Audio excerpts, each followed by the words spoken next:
Brian Booth Craig, yes. Cape Town has been keeping you very busy. You've been up and down. Tell me about it. How has it been and what have you been up to? So I've been here teaching sculpture classes for a couple weeks, but also making some sculpture as well. This is my second time in Cape Town within the last year, and I intend to come back and teach more classes. But the two classes I taught this time were a figure sculpture class, which is a 1-week intensive class, and a portrait sculpture class as well. Once those were finished, then I had time to do my own work, and I spent about a week and a half making a couple of sculptures.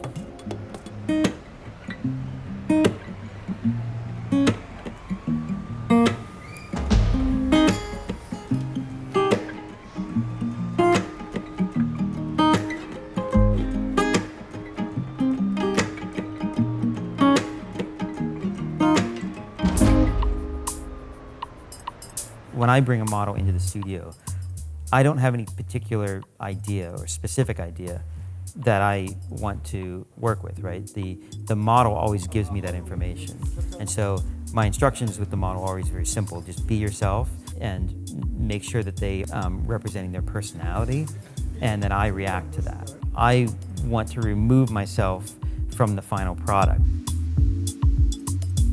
Whenever I'm working with models, I don't want them to feel like my instructions are the only important thing. I want them to be sort of collaborating with me in that process.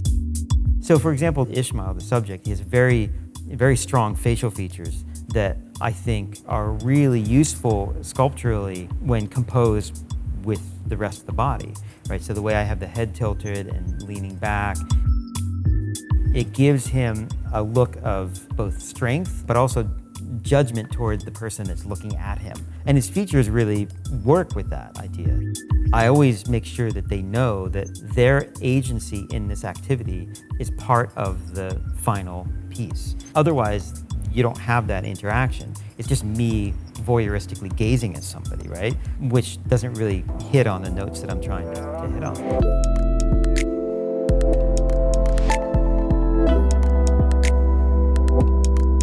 When you're looking at somebody and you're looking at their whole body, you're really doing something really intimate. You know, that is something that I find with a live model is so much different from, say, using a photograph. One of the things I like about the nude form is that it strips the subject down to its core essence, right? To its sort of the primal qualities that we all have. It's also a very vulnerable state to be in. It brings out certain characteristics and reactions, both with the subject that I'm sculpting, but also for myself.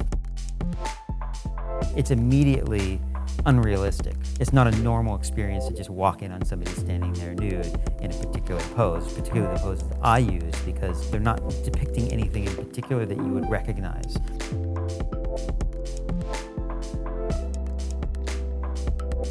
Whenever I have the experience of something happening that surprises me, and I feel like I didn't get in the way, it just kind of emerged from some other source, that seems like a good sign to me that it's successful.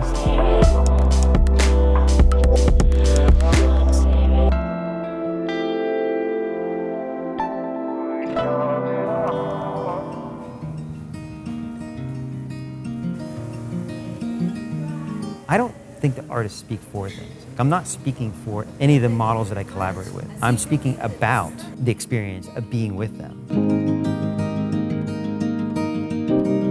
If you're doing it properly, in my opinion, in a contemporary fashion, what you're stating is that there is an other there, that there is an experience of another person that you can never completely enter into, right? That my experience of them is mine, and even my experience of them is filtered through all kinds of associations and experiences and preconceptions that I have. And so that's what it's about. It's about the act of looking.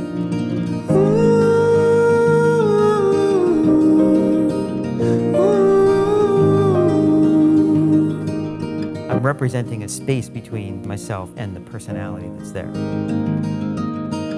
Part of the reason I like making art, and part of the reason I like working with live models and meeting people and having that kind of interaction, is that art is finished by a viewer. Art is finished in the completion of the conversation with a viewer looking at it and responding to it.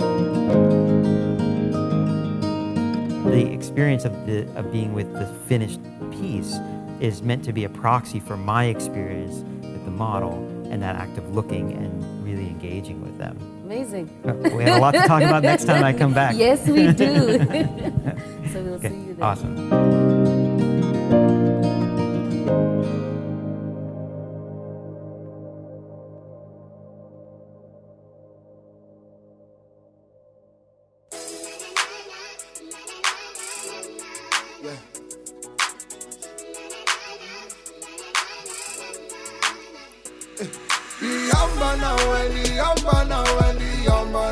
Put your tools in the air.